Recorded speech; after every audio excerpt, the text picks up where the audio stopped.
बिस्मिल्लाहिर्रहमानिर्रहीम। नाज़रीन सामिन अस्सलाम वालेकुम। मैं डॉक्टर मंजूर समलेख हेल्थ टिप्स अपडेट में आपसे मुखातिब हूँ। फर्स्ट एड टिप्स में आज का जो वर्ड है वो है कैब, CAB।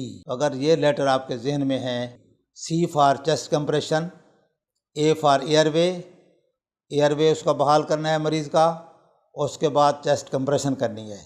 चेस्ट कंप्रेशन जो है तकरीबन 100 से 120 कंप्रेशंस पर मिनट आप कंप्रेस करेंगे।